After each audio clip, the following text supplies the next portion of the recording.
may the qualities of the levels and paths, and thus swiftly attain the state of Vajradhara. Sorry, let's get that off.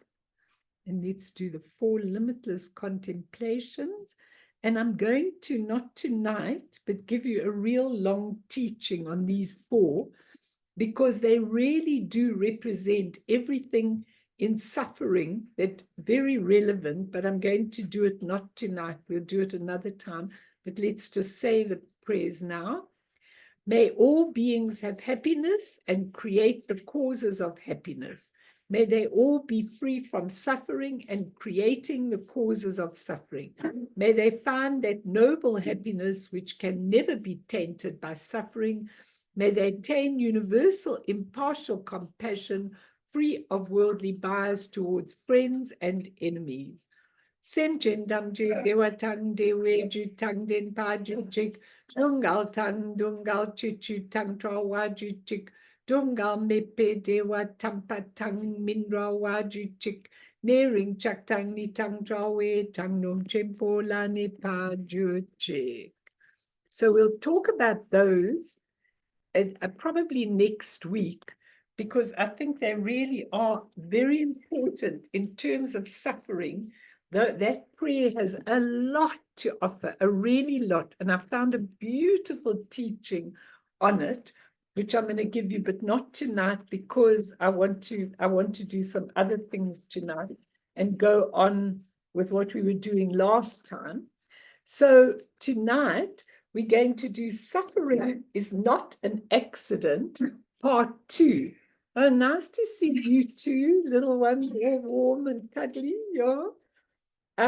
So tonight we're going to do part 2. And if you missed the first session, try and listen to it on YouTube, because I tried to set the stage. What I'm really looking for now is to actually take suffering and bring it right into your heart. In fact, with all the teaching that I'm doing now, I'm really trying to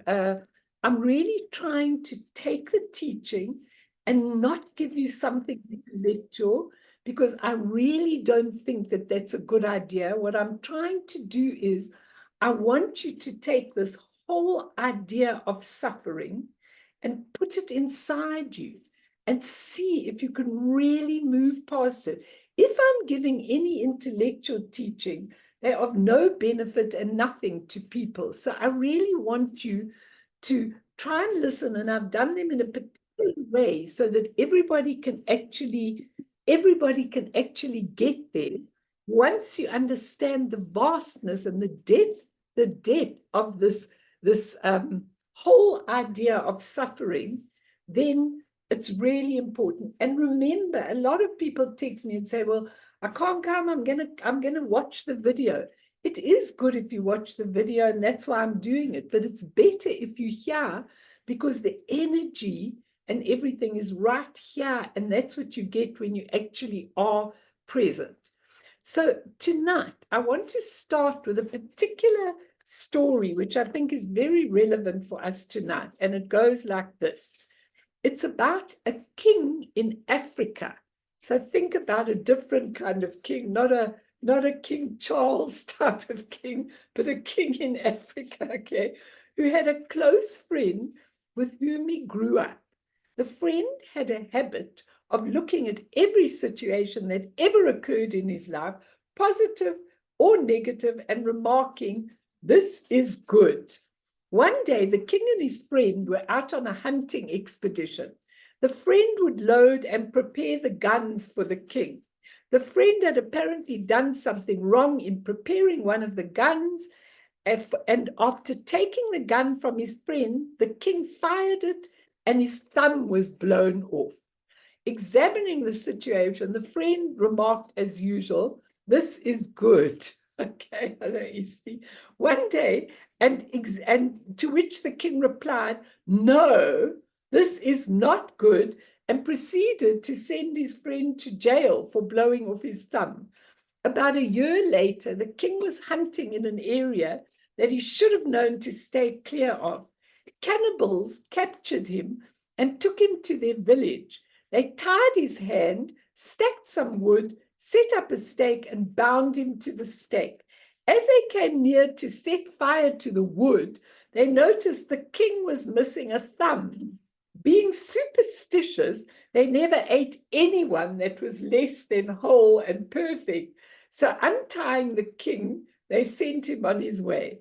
As he returned home, he was reminded of the event that had taken his thumb and felt real remorse for the treatment of his friend. He went immediately to the jail to speak to his friend. "You were right," he said. "It was good that my thumb was blown off." And he proceeded to tell the friend all that had happened. "And so I'm very sorry for sending you to jail for so long. It was really bad for me to do this." "No," his friend replied, "this is good." "What do you mean this is good? How could it be good that I sent my friend to jail for a year?" He said, "If I had not been in jail, I would have been with you." Where the cannibals were. Okay, so we can never ever, and that would have been the end of him because his thumb wasn't blown off. Now, this story is a very interesting story because not only is it, teaching us maybe to realize that a lot of our suffering is for positive reasons. It's not only for that, it's also that if we start to examine everything from a sem-ni point of view, from a true nature point of view, okay, an enlightened master's point of view, they never look at things as suffering in their life because they always have a view as high as the sky. They know with full awareness that they were in the right place at the right time. Now, it's interesting. Why? Because harsh suffering, the harsh suffering that we have in life is always based on our own creation, our own imprints, and everything is an opportunity, open portal to unity, to refine, learn, and set that record straight.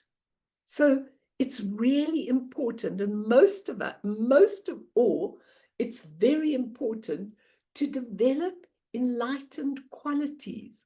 Now, I'm going to talk a lot about that while I'm around, because enlightened qualities are totally different to your ordinary quality. Okay, from generosity to compassion to everything. You know what I've realized? I've realized that many times in my life where I helped people, yes, I did have a bit of compassion, but I didn't feel it so deeply in my heart. And now it's such an interesting thing because the compassion has developed to such a degree that I can cry about everything. I mean, that's the kind of compassion that I feel. The enlightened qualities are completely different to the ordinary qualities. So when you've got an ordinary quality of compassion, goodness, whatever else, it's never the same as those real enlightened qualities.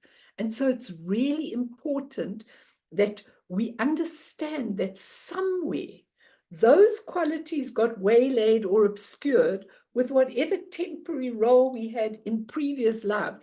And as I told you last time, it's a very interesting thing because it's the mercy of the universe that doesn't show us the previous lifetimes. You have to develop a real acute awareness to know what you've done in previous lifetime. And that's a mercy. And I said last time, because when you know what you've done in previous lifetime, then you start, I'm such a bad person, I'm so terrible, look what I've done, look how I've been, all these kind of things. It's really very sad when we do that, so we don't know. But suddenly, I'm looking at individuals who've come to see me with various problems and various suffering, and I see looking at that intricate karmic tapestry, and especially the repetitive things or similar situation. And I want to shout about their suffering. Such an interesting thing. I want to shout.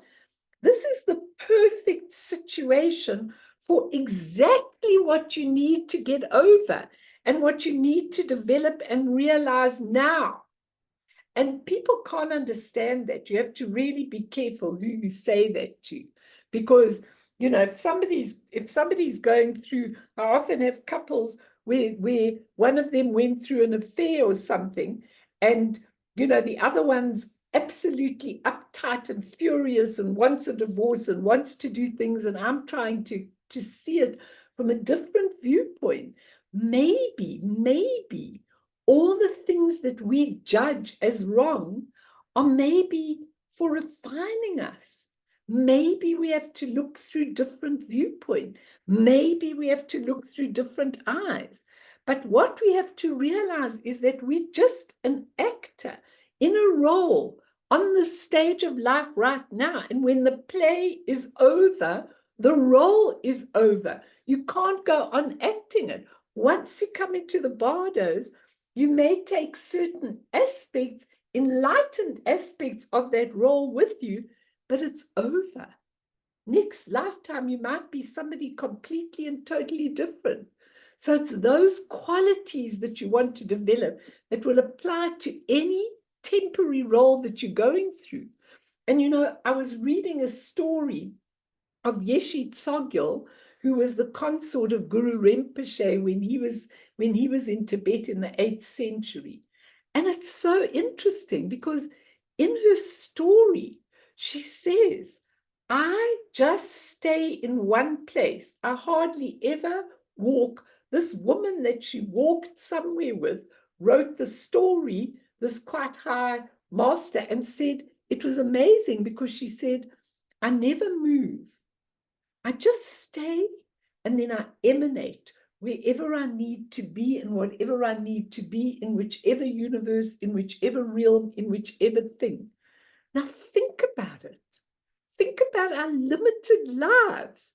We're always on trains. Hey, Kathy, we're always going. We're always busy. We're always doing. We're always working out. We're always analyzing. We're always doing everything that we need to do. We never can stay one place and carry out enlightened activity, which she can. And it's very interesting because in one of Tulku Urgyen Rinpoche's book, there's this quote that I want to give you, and I'm going to read it slowly, and I want you to digest it. And he said, having obtained the supreme freedoms and favorable conditions, that's your human life. Once you've got that human life, don't fail it. It's very precious.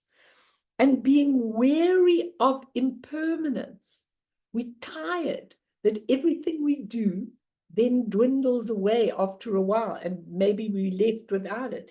He says, through intense renunciation, endeavor in accepting and rejecting what concerns cause and effect.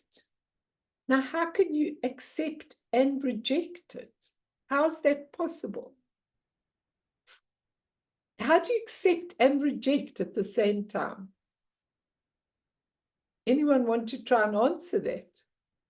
Endeavor at accepting and rejecting what concerns cause and effect. So if you had a particular imprint and you landed up having quite a hard time and a lot of suffering in this life because of that imprint, okay, what does it mean? How do you accept it and reject it? The cause and effect. Well, it's actually very simple. Well, Isn't it what? Yeah.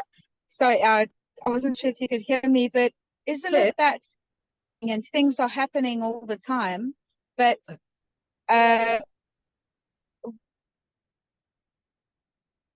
Shame, your sound's going off, and I'm dying to hear what you say, Kathy. She's on the train, so it's really difficult.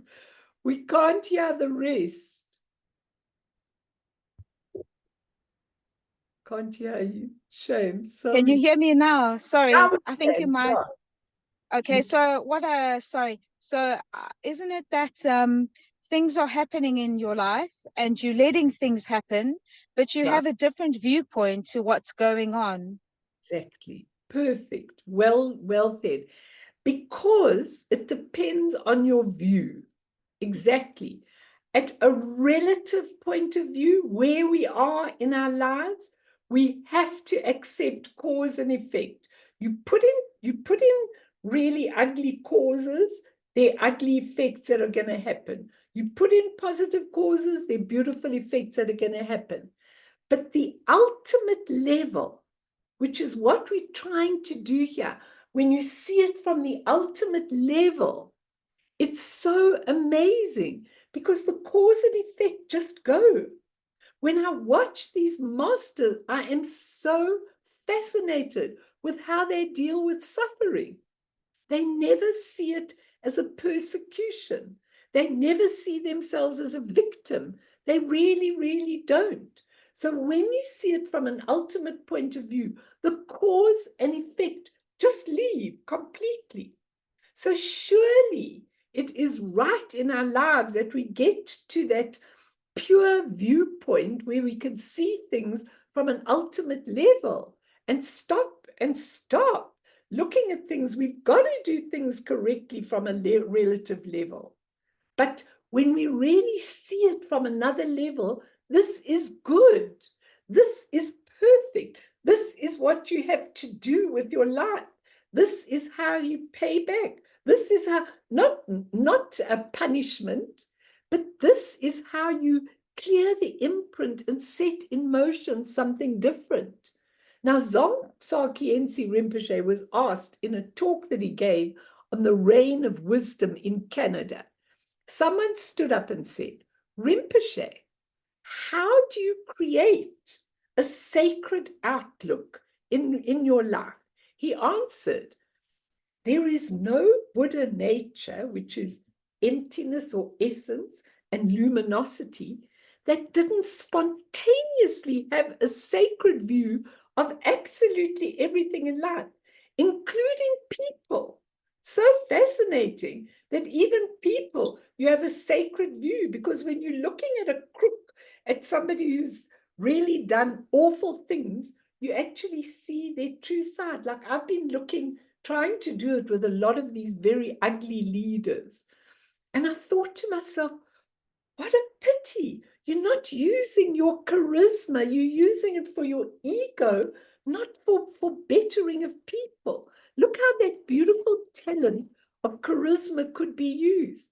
But a sacred outlook really means, he says, the ability to see the pure nature of everything and every sentient being, no matter how it seems to be evil or creating chaos. But we can still see the ultimate pure side.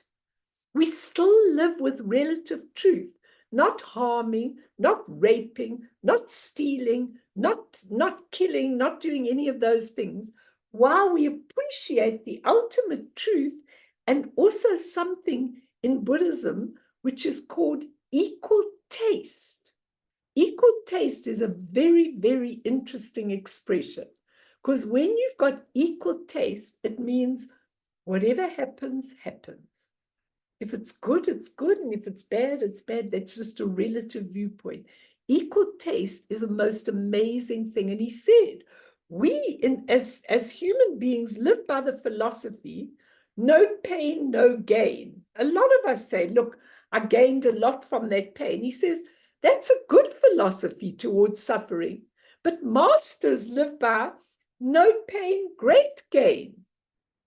Do we need pain to gain? I'm asking you that question. Do we need pain to gain? Can we live by no pain, great gain? How do they do it? Because they live with a wisdom mind. As soon as you live with a wisdom mind, you're not suffering pain anymore. And really, if you look at someone like the Karmapa, the 16th Karmapa, when he was really, really ill, and the doctors wanted to give him tablets, and the doctors wanted to give him pills, and they said, Your Holiness, look at what we're seeing on the x-rays. You surely need stuff to help you with the pain. He said, I don't feel pain. Now, maybe we think that's what a master can do, but maybe we could do it too, if we use our wisdom mind. And Zongsa explains that we live in suffering in samsara because one reason, we are so entangled in everything in samsara. We are entangled. And he says enlightenment is when we extricate ourselves from this entanglement. It's really important because he says you can live in samsara, but you don't have to be of samsara. So he said, if the mother and child are building a sandcastle, and then the sea comes and breaks the sandcastle down, and the child is crying, the mother can cry. She can pretend to cry. She can be there with all his suffering, but she can be there, but she's not really attached to the sandcastle. She's just playing a little role. Like often I say to people, I can really understand your pain and how you feel. But actually, I want to say, if only you would go to your wisdom mind, you would see this, the pure side of this. It's so important. You can cross-examine me on this.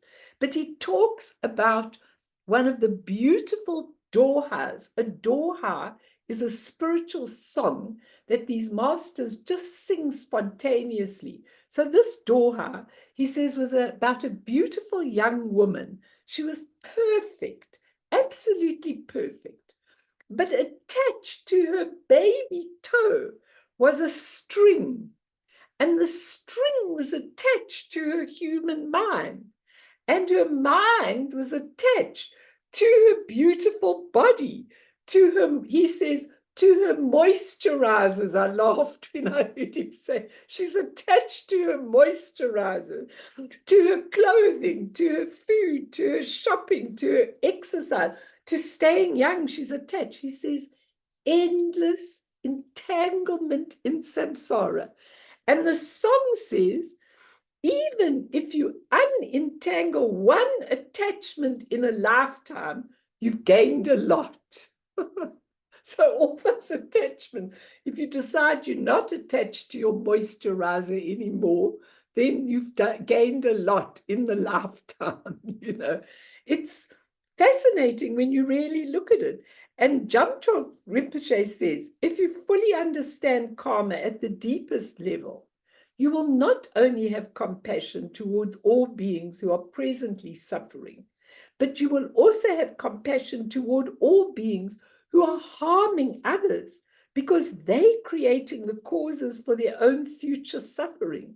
And then he says, may all beings be free from suffering and creating the causes of suffering, which is really interesting. And I think like the story of the monk, which is a beautiful story, where he says, once upon a time in a monastery, a new monk took a vow of silence. He agreed to the tradition in this particular monastery of saying only 2 words every 10 years. After the first 10 years had gone by, this monk was summoned into the abbot's office. The abbot nodded and the monk said, lousy food. He then turned to go back to his room. After 20 years, the scene was repeated, except this time the monk said, bed's hard. He then returned to his room. At the 30-year mark, the monk frowned and said, place stinks. And he stomped back to his room. On the 40th anniversary of the monastery, this monk stormed into the abbot's office and shouted his 2 words, I quit. The abbot simply looked at him and said, well, that's no wonder. You've been complaining ever since you got here. Okay, and I thought that was a beautiful story because maybe we all actually complain a lot. We complain a lot. So going back now, I want to really do some very deep teaching. Maybe anybody wants to say anything, you're welcome if you do. If you want to, please do. I'm very happy to listen. But I'm going to give you some of Buddha's really deep teaching on suffering. I'm going to give it at a different level now. Anybody want to say anything, ask anything, comment? Anyone?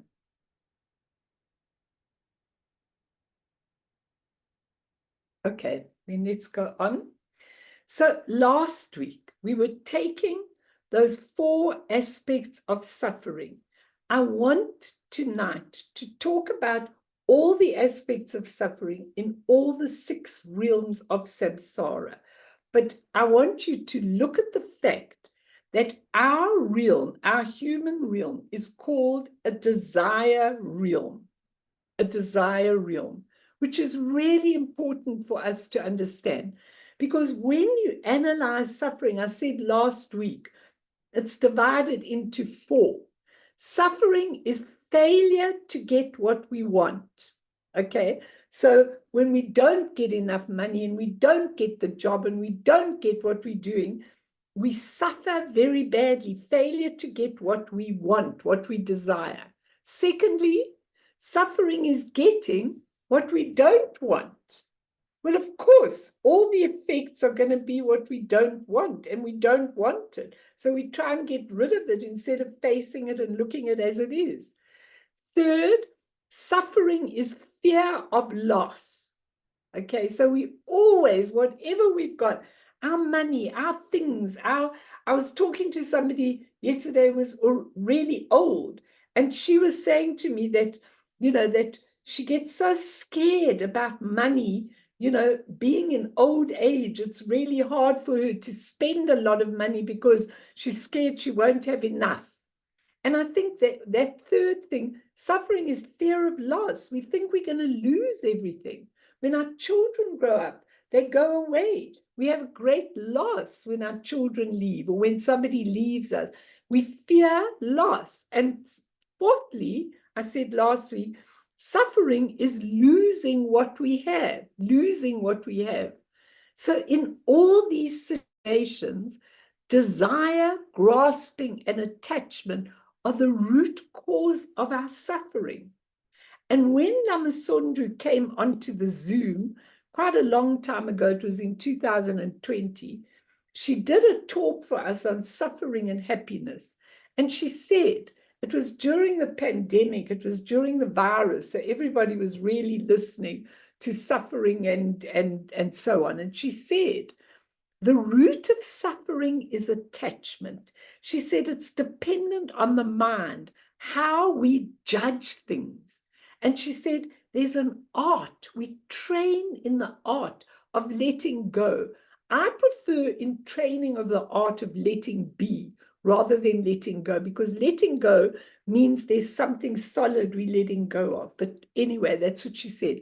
She said, when we are trapped and cling, behind is of fear. We cling to people, to things, to possession. We want them to make us happy. He said attachment to all these worldly things creates suffering. And she says we push in the direction of what we want, and then the tendencies grow. Whatever we want, we keep pushing in like that, and then the tendency to lose and to cling and to be there. And she said, it's like a dream. We believe I'm this person, I'm that person, but we're not. She said, and I was only thinking of those movies, when in the beginning, when they began making movies, the movies were still movies. Then they went and they strung them together to make a moving movie. And what happened was they didn't have the skills. So I don't know if any of you remember that when you saw a talking movie and a moving movie, it went zoom, dum, dum, dum, dum, dum, because they had to put it all together, when they were trying to put a movie. Before they had the skills to make it look as though it's one long movie. Well, our lives are like that. She said, we are a flow of instants of consciousness. And she said, each instance of consciousness brings memories. She said, we thought we were one person, but we aren't. We manifest in all different ways, and we are just different moments of consciousness which we string together with our minds. And then we think, this is a long life. This is a life like that. But meanwhile, it's just lots and lots of instants of consciousness, and each one brings a different memory. And I don't know if your phone's like mine, but it's so interesting because I get these things, all your memories on the 10th of June or whatever the case is, and then all my photographs come up. And I go, who's looking at my life? Who's giving me all these memories on the 10th of June for the last 10 years? You know, I don't know how they string it together. I don't know how it's done. I mean, VM, you could probably tell me, or Fiona, but I mean, I get these memories and I think it's quite creepy that what I'm seeing on the computer, you know, is all my memories on the 10th of June for the last 10 years, you know. I mean, who puts it together? How does it work? How does it get together, you know? I mean, it comes for a long string of things, but it's absurd when you really look at it. And she says, we become attached to everything. And if we're wise, we have to move with the rhythm of time because we don't own anything. Not our land, not our husbands, not our children. In the end, we lose everything. And she says, ego is what clings. It's vulnerable, so it needs to cling to things. Every cell in the body clings to something. And I think she says we have to let go of all these expectations and then we're free. And she says, we think if I give away all my attachments, then I'll be free. She says, no, you won't be free. You'll attach to other things. I mean, I remember moving from my big house to this small house, and we got rid of thousands of things. Now we've got to move out of this house, and we've got more thousands of things to get rid of. And I mean, how did we get them? How did we accumulate all these things? I mean, Patrol Rinpoche had one stick and a little bag underneath and a little begging bowl and a little, you know, thing for meditation. That's all he owned. We own so many things, it's unbelievable. And she says we have to let go and discover space. We have to really get into space. Space is the Dharma Dhatu. And if we get there, then there's space for good and bad and clinging and all sorts of things are all there once we get into the space. So I'm asking the question, and I've got a beautiful teaching from Anam Tupten on this. Why did Buddha only want to teach about suffering and the end of suffering? How did he incorporate the higher teachings that actually don't touch on suffering at all? If you look at the masses of people and other sentient beings in all the realms and all the universes, there's always a tuning in at the level of SEM, the human intellectual mind, the level of SEM. Okay, the human intellectual conditioned part of the mind, the relative mind. And only a few are in touch with Semni, the ultimate mind, the true nature. So if we really want to get rid of suffering, it's not about finding a method to get rid of whatever is causing you suffering, because it might help for a bit and then it comes back again. The way we live, the way we think, the way we behave, our attachment to many things might give us a little relief from suffering, but it's temporary, it's transient. And we need to really find that place where suffering doesn't exist. So when the Buddha withdrew and he didn't want to teach, he was actually saying, I can't teach them. they have separated themselves into duality, I, me, mine, and that separates us from our source. That's what the Garden of Eden is about. We've discussed this a lot of times over the years. When Adam and Eve symbolically went out of the Garden of Eden, they were suddenly naked. They were without their source. They couldn't get wherever they were going, okay? So how suffering and misery was there, and you can plan all the solutions in the world, but it never ends until we lift the veil of separation and return to the source. Now, how do we do that? How do we return to the source? We have to train, because for many incarnations we've been away from the source, and we have to really train.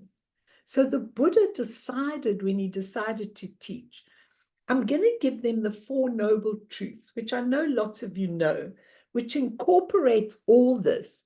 But I want to say to all of you that if you look at these truths, and what I've done is I've taken other studies from other places and incorporated them into the Four Noble Truths, and I want you to debate them with me, because it's really, really, really, when you look at the fact that the Buddha taught them 3 times, okay, and he also said, I can't give you too much on my 3rd turning. I can only give it to a few people.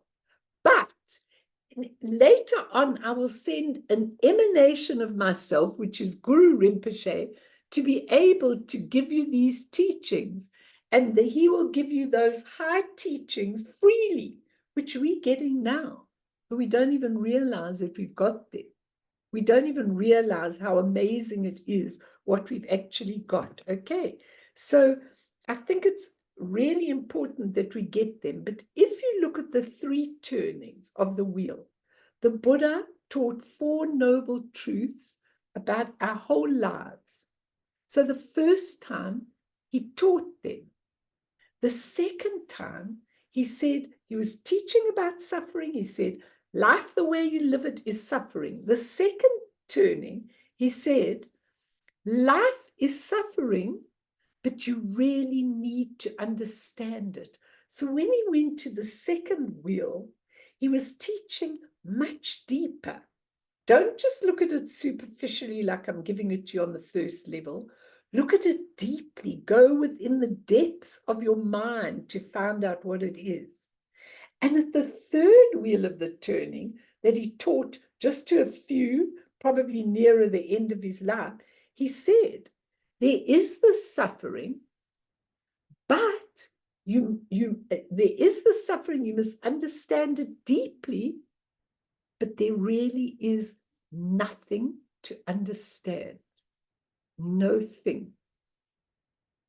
Now imagine if he would have told the masses, you're suffering, but there's really nothing there, because you just, a whole lot of consciousnesses string together, and then you're going to end this life, and then this role's going to be over.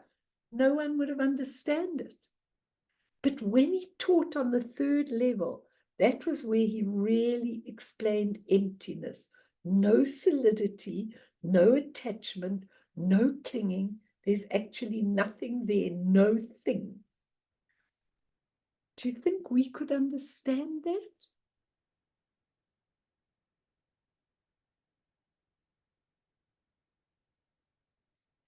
And also, it's very, very, I'm going to put this all into very, very ordinary, ordinary language, but it's very interesting the way he taught, because he taught the result, okay, before the cause. Now, I want you to ponder this. Why did he teach the result before he taught the cause? So in other words, he did 4 noble truths: result, cause, result, cause. Simple. He taught the result first, because then people would turn and listen. If I teach you about suffering and you going through the most terrible suffering, then you'll listen. When you've got a sickness, you listen to what the doctor says about your sickness because you really want to know. So I'm going to give them the result and then the cause. And then they might listen to the cause. It's really interesting when you ponder it, hey, isn't it? So what Anam Thupten says on this, he says, the Buddha's first sermon was on the truth of suffering, called dukkha in Sanskrit, because he realized, now listen what he realized, that most people were unconscious. So even unconscious, often that they were suffering. When someone's getting more and more and more money, they don't realize how much suffering they are creating. They just think it's too wonderful. It gives them independence. It gives them nothing. They're just always worried about money. So they suffer. He said most people were unconscious often that they were even suffering. And Anam Thupten says we have to realize how deluded we are. Then sometimes we realize we've been suffering. Why? Because we've been living unconsciously. We've been living without awareness. We're just living and we just see it from our point of view. We don't see it from anyone else's point of view. And we're living like that. Please debate me on this. Because it's really, really, really important. Because the Buddha said, life as we live it in the first truth and we know it is suffering. It's really suffering. And this is the result of how we've lived. He taught the result first so people would listen. No, the Buddha wasn't just negative, just truthful. He said the way we live our lives make us endure so much suffering. What have you got to say about that? Because we're coming to the causes, which are karma and negative emotions. And I've got this beautiful teaching that Anam Thupten, this wonderful monk who lives in California, has given, and he really understands us in the West. So I like the way he's given it in his own language and talking about all the negative emotions. But what do you think about the fact that he taught the result before the cause? And what do you think about the fact that he decided to say, listen, guys, life as you live it is really suffering. Do you know that? And most people go, it was really nice last year because I had a house and money and my children were all here and I had everything I needed. And now this year they've all gone and I've lost it and a flood took it away and an earthquake dropped it. And my children have gotten married and gone away and everything's happened. It was very nice when I had all those things. Why can't I just get them back? But the Buddha said, because when you get them back, you're going to lose them again. Does nobody have any comment to make before I go on to this beautiful teaching that Mel, just to say, you're spot on, and it's absolutely accurate what you're saying. Good. I'm not saying it. This is what the Buddha left for us. But it's what's being said. No, because if you understand this, then you're going to do a about turn in your life. So many times I've thought to myself, is this worth a fuss? Is this worth the bother? Should I tell this head on? Should I tell this person what they want to hear and leave them suffering like they are?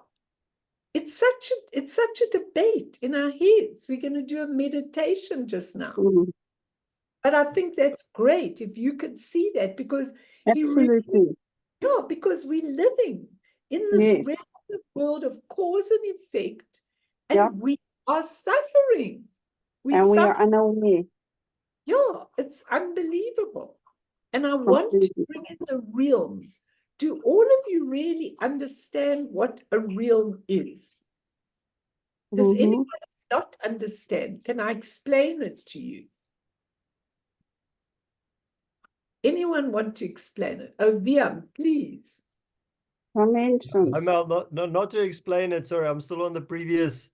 Okay, you're on the previous point. Fine, I'm happy. Yeah. Yeah, but just that that expectation, that habitual expectation to find happiness in this relative life, and then being disappointed, and then in the process of having that expectation, is a conceptualization about that, and like, you know, getting kind of obsessed about that in our heads. But all of us are so used to that constant churning, that, you know, habitually engaging in those thoughts, liking, not liking, all of those type of things, and then inevitably being disappointed that the expectation is not met, and then that whole process for me is like suffering. And it's always exactly what you've been saying, is like, when I can, you know, in my meditation, find that space and view it from the ultimate, then the relative issues all just disappear. They don't make sense. You know, there's like, I'm like, there's no logic to this, you know, this, whatever I'm giving energy to, or that I feel is taking energy from me. But yeah, it's just that habit to be caught in that relative view that I think is So this the ongoing suffering. I think what you're saying is so right. But the thing is, just think about the habit of how many lifetimes we've been doing this for. So to change is really drastic change in our lives. You know, it really, really is, because we've been doing this for so long, we don't even know how to lead a different life. And when you, sorry, go on, go on. Was you, Phil, wanted to say? Yeah, I No. said no, it's correct. Yeah, And so it's to change it and go to a new enlightened viewpoint is really, really difficult. yes, It's difficult to get there. It's very, very, very difficult. But it's not impossible. And the way Anam Tupten teaches it in a sacred compass is fantastic, because, you know, I want to just take the various masters and see what they say, because when the Buddha taught his second noble truth, the cause after the result, I want you to really ponder this. You know, think about it. Think how many times people teach the result before the cause, because people are not interested in how they created it. So it is better in a way to teach the result, and then when you've got their interest, you go to the cause. Now, the Buddha said, we create our own suffering through negative karma and negative emotions, meaning our non-virtuous actions and our negative emotional responses cause harm to others. And through this, suffering is the result when the causes and conditions ripen. So was the Buddha asking us not to create these if we don't want to live for suffering? And the next question is this possible with awareness? Can you develop an acute, pristine awareness of what you're doing? Or are we so caught in our own stuff that it's unbelievable? Because Zongsa Kienzi, speaking of all the things countries and individuals do to alleviate suffering, he says, through tireless contemplation, Buddha found that at the root of our suffering, it's our emotions that lead to suffering. In fact, he said, they are suffering. The emotions are suffering. But he says they're not inborn, which is so interesting. We've got the negative, but they're not inborn. They're not inherent in our being. They are born because we cling to a self. That's why they're born. We get worked up when we criticize, when we attacked, when we ignored, when we deprive, and then the corresponding emotion. So Siddhartha found his solution after many years of contemplation. And his solution was awareness. develop pristine awareness. Okay. He said all emotions come because of judgment, because of prejudice. And if we become fully aware that all our negative beliefs come from misunderstanding, that everything's impermanent and not solid, when awareness is lost, ignorance, ignoring the truth, prevails. Ignorance of all the facts of clinging to the self. And this becomes our habit. And he says, when the causes and conditions come together, there are no obstacles, but consequences arise. Consequence is karma, good and bad. And Songsa says, and yet karma is like a dream, an illusion. One needs to transcend this dream, but we can't because we're so caught in it. Now, Anam Tupten says like this, and then we're going to do a meditation soon. As human beings, we're living in a paradox. He says, on the one hand, there's inherent goodness in each of us. On the other, there comes the other powerful forces and impulses that can be quite dark, such as karmic patterns and kleshas, negative emotions. He says karmic patterns are like mental or psychological habits that we have simply from being in a human incarnation. Remember that the human is one of the 6 realms. It's a realm, and I'm going to tell you what a realm now is. He says in Buddhism, the 5 main kleshas are called the inner poisons. They're called poisons because we don't know how to handle them and because they're often toxic and destructive. But they're the 3 main ones: aggression, passion or desire, and delusion or ignorance. Those are the 3 main ones. Then out of those 3 main ones come pride and envy. Out of those 5 come 84,000. 84,000 emotions. Unbelievable. So what I want to do after we've meditated is I want to take each poison, starting with passion, desire, attachment, greed, starting with that. I want to take the realm. I want to add to that the wisdom. If you're not looking at the poison, you're looking at the wisdom. So I want to add that. And I want us to explore each of the 5 emotions and how they actually cause suffering. Because it's so fascinating how Anam Tupten has actually done it, because he really says we can't live without our human emotions. We can't live without the negative emotions. We don't want to live in austerity. He says it's like writing Shakespeare without a drama.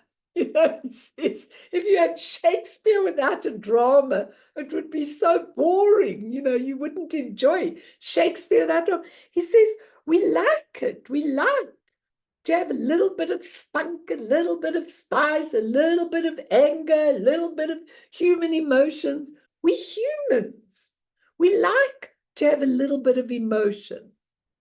But the minute we get attached, the minute we cling, the minute we believe in the solidity of the emotion, we're caught in a realm.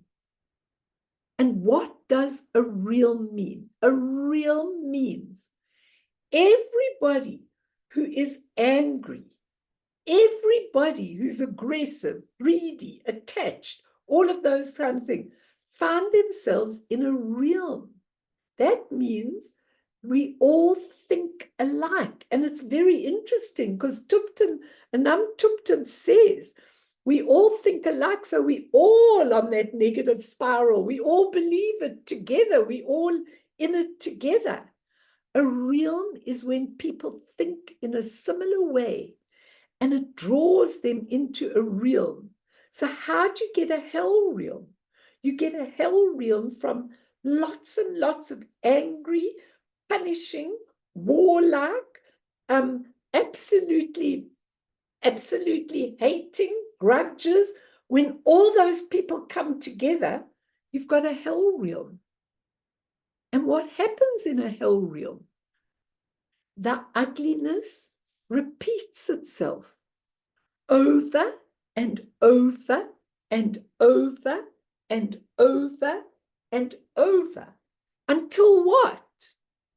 Until one day, when we've been suffering for eons, if we were this dictator who invaded a country and killed millions of people, if we were people who took people into gas chambers, if we were people who entered wars and got nuclear weapons and bombs and threw them at people, okay, where are we when we lose this body? We are attached to that hell state, which is killing and harming. And we stay there in that hell state. And it repeats and it repeats and it repeats and it repeats until one day we put up our hand and we say, there's got to be more than this. And we're out of the realm. You can't get out of the realm until you have awareness. There's 6 realms. We're going to talk about them with each of the emotions. And I want you to look at them in your own lives. I don't want you to look at this as though you were looking outside of yourself to study. I want you to look inside of yourself. If you're living in a fear realm, if you're living in a resentful realm, if you're living in a victim realm, if you're living in a not satisfied realm, it's time to put your hand up and get out. And we have the ability to do it as human beings, but we remain stuck. Why? Because we believe in the solidity of this. So when we take the Buddha's 4 noble truths, it's enough teaching for a lifetime. And if we take it to the next level, and if we take it to the final level, everything's there. You could attain full enlightenment on those 4 noble truths. All you have to do is say to yourself, I need to train my mind to go to an enlightened state where I can see the pure nature of things. And I can't do it easily because of my habit. But if I do the training regularly, disciplined, a little bit every day, I'm going to start to get it. I'm going to start to see it. Why? Why will I start to see it? Because it's already in you. You just have to wake up to that awareness. Can you all understand that? Can I take Now, please? yeah, Please. it's so difficult to remember and to recognize and to pull ourselves back, because in samsara it's so easy before you know it, you've been sucked into the mind poison. 100. And as soon as you can, if you can just remember, because then you've got people all around you that want to pull you in to their, their drama. And it's like remembering all the time that actually I've got another perspective. 100%. And how do you remember? You remember with awareness through developing it every single day. You can't leave a day out. You can't say, today I've got a busy day, I think I won't do it. This Anand Thupten, he does the Bardo of meditation. And I love how he does it. Because, so many people say, I can't meditate. I've got too many thoughts. I can't do it. But what is this meditation? Is this meditation something you do? You sit on a cushion day after day. You're bored as anything, sitting there doing nothing. Your mind goes there, your mind goes there, your mind goes there, your mind goes there, and you're going, I'm such a bad meditator. Everyone in this room looks as though they're really meditating, and I can't meditate. And he talks a lot about this. You know what? Just realize meditation is just what Kathy said. Remembering to be aware.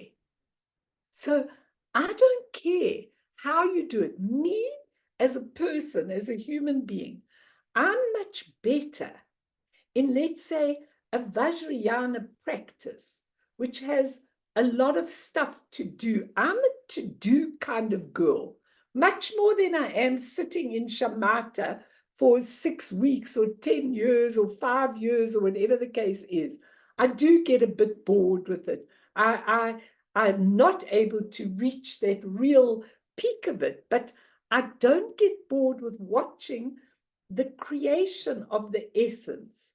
So for me, I'm going to go through more active meditation into the essence in the end, please. I hope, I pray. But the bottom line is we've got to stop saying, I can't meditate. I can't do things. I can't sit still. My mind wanders. Doesn't matter if your mind wanders. When you sit down to do your practice, it's okay. If you want to do a Vajrayana practice, you'll still get to remember that awareness. You don't have to just sit solidly for 4 hours. You can just do 10 minutes, 5 minutes of remembering your awareness. And you get there if you do it regularly, if you do it twice a day, regularly, to remind yourself, that's exactly what Kathy was saying, to remind yourself, oh my goodness, I've got sucked into this huge thing and it feels solid to me. No, this is not solid. So just remembering who you are dissolves the solidity straight away. Even if you do it for 5 minutes, I'm very happy. But do a practice every day to remember. If you don't do a practice, like I do the prayers every time we come, and lots of you don't come to the prayers. I don't know if you're late or it's time or whatever the case is. But when you do the prayers in a group, it's really positive. And what they say is that if you really understand out of the essence to create the deity, which is your quality, and dissolve it back in the essence, you get it. I don't care which way you get it, as long as you get it. It's really important. And so what I want to do is I want to go through each human emotion, and you'll see the one that you relate the most to. Might be desire, it might be jealousy, it might be pride, it might be anger, whatever one you relate to. That's the realm you watching, that you never get sucked into that realm. Right, Esty, because you listening like nobody's business. Okay, good. In your little pink. Okay, let's do a little meditation and then let's go to the first poison, okay? So just get in your meditative posture, but do it so that you got your energy in the central column, because the energy in the central column means the energy as it is, not good, not bad, not suffering, not happy, none of those extremes, just everything as it is. I'm in the perfect place right now. We're all sitting together. Just the right people are here. Just the right teaching I need. And I'm here. Feel that immense response inside you as you breathe in and you breathe out, that your merit has given you access to this beautiful, beautiful teaching that the Buddha left. And it's amazing that those who've gotten here, so many haven't gotten here. And so many are stuck in their realms and stuck in their negative emotions and stuck in samsara.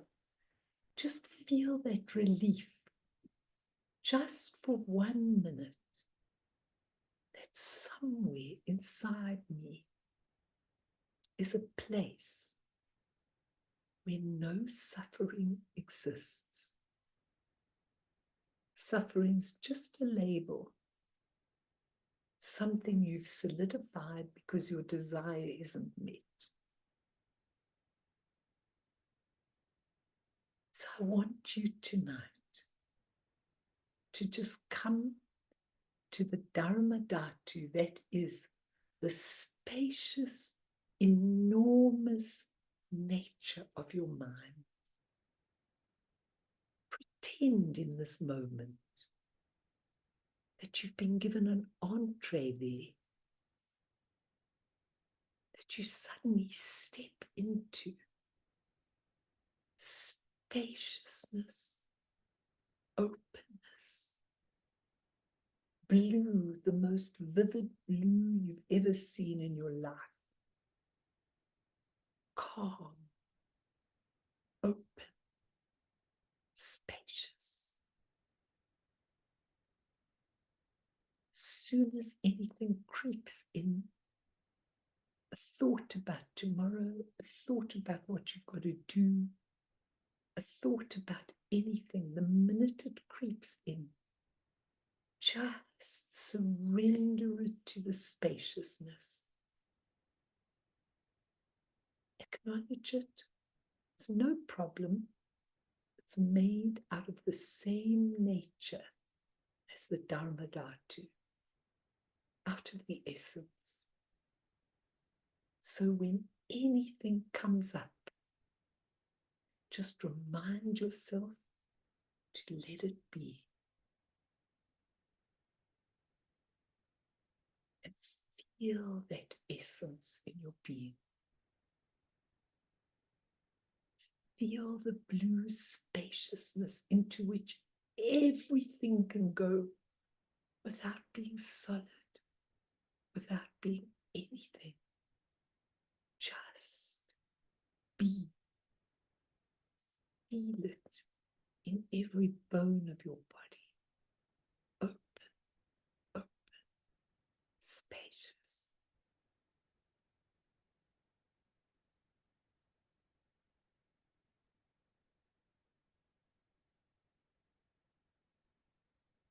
Thought creeps in, no problem. It's the same nature as that blue spaciousness. We've just labeled it. Let it go from your fingertips into the spaciousness and back to that beautiful space.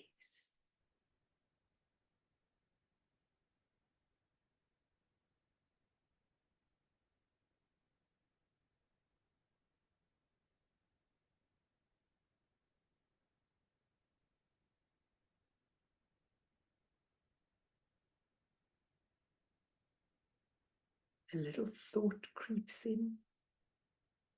Our monk Tupten says, we're developing awareness. So the thought comes up. We first are calm, breathing in and out. Then the thought comes up. We notice what the mind is doing.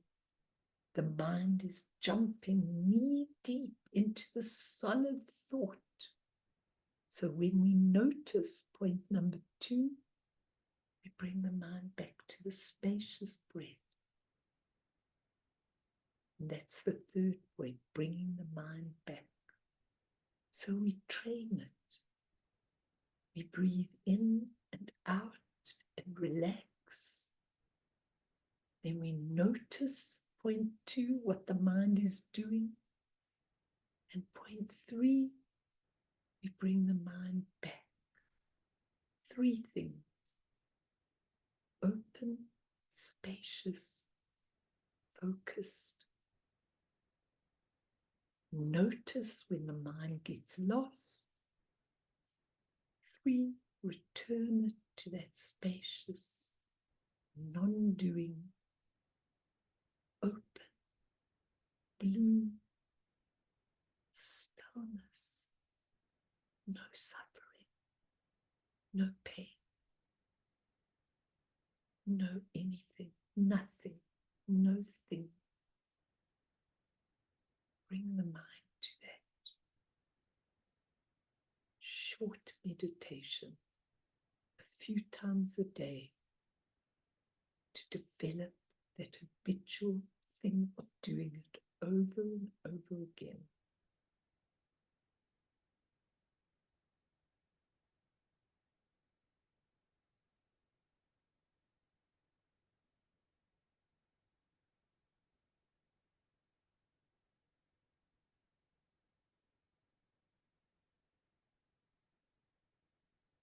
Just do that a few times a day. If not a few times, then do it once in the morning and once in the evening for the amount of time we've done it, which is 5 minutes. And see how everything starts changing. So let's just quickly do the first poison. Passion or desire. We live in a desire realm. That means we're always getting things. The human realm is full of desire, full of desire. Now, what Anam Thupten says, which is very interesting, he says, the predominant mental and emotional state of desire that runs through our life, we are familiar with it and unfamiliar with transcending it. He says, all desires belong here. He says, greed, now listen carefully, greed feels worse than desire. He says, desire is not so unwholesome. He says, like if you really feel like a chocolate, you desire a chocolate. He says, it's not a catastrophe. You're not really harming anyone. You're putting rubbish in your body, but anyway. He said the desire for comfort, is that an evil thing? No, I want a comfortable bed at night. I want a warm bed at night. I want to jump into it. That's not a terrible thing. The desire for companionship, is that a bad thing? No, I like to speak to a friend. Why not? The desire for companionship, he says, that's all okay, those desires in the human realm. But any desire can bind us if we get lost in it. Now think about this, okay? We don't want to live with austerity, he says, against pleasure and enjoyment like an ascetic. We don't want to live like that. But we don't want to be caught in desire and sensual pleasure. Okay, now a lot of guys, I mean, I have a lot of young girls in counseling and things like that.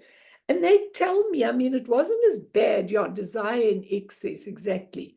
But they tell me it wasn't so bad. I mean, it wasn't so bad when I was a young girl, but now guys take girls out, and if you're not getting into bed with them, they're not interested in the relationship anymore, you know. And I have this from a lot of young girls and a few that really feel they don't want to just sleep around with people, but that's kind of the expected thing. So Tai Situ Rinpoche always, in all his lectures, he goes, when is it enough? When is the desire enough? If we could go to the cupboard and take 1 square of chocolate, which would probably satisfy a sweet tooth, it would be fine. But do we ever do that? We take the whole chocolate. Look, she goes, no. We take the whole chocolate and gulp it down till we feel sick and we feel revolted about ourselves. Why? Now think about this. the minute the desire becomes excessive greed, we are then in the hungry ghost realm. Now, I really want to say something about this hungry ghost realm, because if you read about it in all the Buddhist textbooks, it tells you that these hungry ghosts, they have long throats. When they see a mirage, they think they're going to get all the things they want, and then the mirage disappears. When they take something to eat, it can't go down their narrow throats, and on and on and on. But I am much more for you people interested in not being reborn as a hungry ghost, as a little being with a long throat that can't satisfy its needs in any way. I'm much more concerned with the hungry ghosts among us, those people that can never get enough. Now, if you take South Africa, I weep for it. There are so many people at government levels, they can't get enough. The big salary of R1 million a month or whatever the case is, isn't enough. And they keep on. I read this morning, something like 130 million rand, which was supposed to be for skills training for people, has been stolen. Okay, it's not being done for skills treatment or skills development. When there is a hungry ghost mentality in the human realm, it is very, very sad.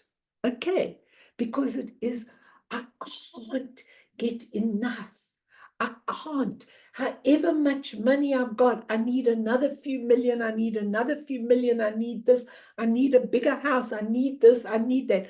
That is when desire, little small desires, which is in the human realm, starts going to excess. So the human realm and the hungry ghost realm are really together. And I watch people.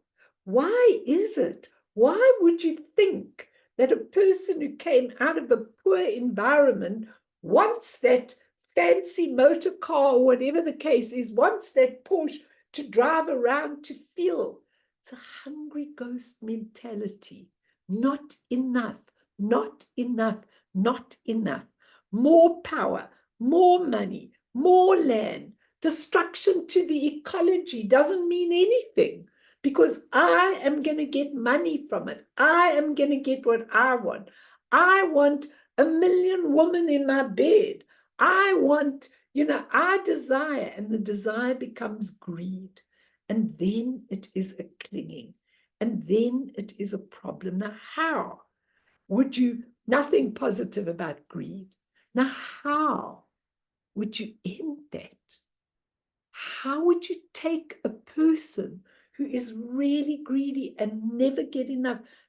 How would you teach them? How would you do it? It's a very difficult thing. Because the only way that people can get out of the hungry ghost realm, because they never feel they've got enough, the only way they can is when they put up their hand and say, I realize, I'm aware, I've got intrinsic awareness. I don't really need this. I'm going to take it and give it away. I don't really need it. When they suddenly discover that other part of their mind that could take them away from this, then we're in the pound seats. It's only, many, many, many years ago, from the time I was a young girl, I used to go into the hell realms to teach. It's quite a funny thing, because I hadn't learned Buddhism yet. I just know that I used to go into these realms where I used to teach. And people used to throw things at me in the dream state, like rotten tomatoes and stuff like that. I really had many, many of these experiences. And I used to think, how I remember teaching these beings, all you have to do is realize your state. That's all you have to do, is to develop awareness. That's all the Buddha could do. Is the suffering able to be ended with awareness? That's the question we have to make. So as soon as the person is shown something else other than these physical, so to what they think solid things, then they can turn around and be out of the realm. Very difficult. Now, what is the wisdom? The wisdom, I'm just going to finish with this now, the wisdom that goes together with attachment, desire, passion, and then finally greed is called the discerning or discriminating wisdom.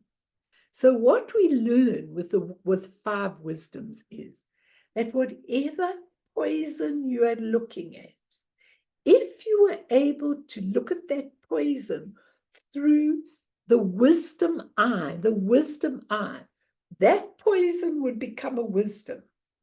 So passion, greed, attachment, desire, whatever level they are, is really called discerning or discriminating wisdom. And what does that mean? How does it work? Discerning and discriminating wisdom is when you can really discern the ultimate from the relative. It's such an interesting thing because that's what we've got. We've got the 5 wisdoms, and discerning or discriminating wisdom is the wisdom of the poison of desire, greed, passion, attachment, and everything else. So when a lot of you will do those mantras, I do the mantras of the wisdom every day, wherever I'm walking. I'll go, please, take the passion. I will ask the particular Buddha of that family and that family, please take passion, attachment, greed, and transform it into discerning or discriminating wisdom. So that comes into your head all the time with the mantra. We can try and do some of them, maybe put them up so people can use them. But that's the first poison. And that's the first, when the Buddha taught, the suffering, the cause of the suffering is negative karma and negative emotion. And the emotions, the poisons, are the most important thing, because through the emotions, we create negative karma. So those poisons, when we really examine them, it's amazing. I mean, our desires can be very limited, very humble. It's enough. Why do we need so much? Who told us? Who taught us? The adverts. The adverts say, if you want this, do this, get this, buy this. This media tell us all the time. Why do we believe it like that? Think about it. And then next week we'll go on. We're going to go on next week to anger and hatred, and then the ignorance and delusion, the realms, then the pride and arrogance, and then the envy and jealousy. I think he really gives beautiful teaching here, because what I like about it is he doesn't take our human self away. He actually relates to the human and understands it. And that's amazing, because it doesn't make us feel so bad about everything. So let's close. And then if anybody wants to ask me, I'll definitely stay or make a comment, because this is very deep, basic teaching. But if we can get this, we can carry on for enlightenment. That's what the Buddha gave. And especially the third turning, when he said, there is no suffering. As you go up, becomes less and less. We've got to do it. We can't just do it theoretically. So let's dedicate for all sentient beings who are suffering. Many, many are suffering. For all the people in the wars, all the hatreds, all the angers, all the greeds, all the hungry ghosts and everything. may they be able to get something from this teaching. And through this merit, may we achieve all-seeing Buddhahood, and thereafter, once all harmful enemies have been defeated, may all beings be liberated from the ocean of existence, stirred by the waves of birth, old age, sickness, and death. And may they really be liberated from it. May they really be able to see the truth of the non-solidity of who we are.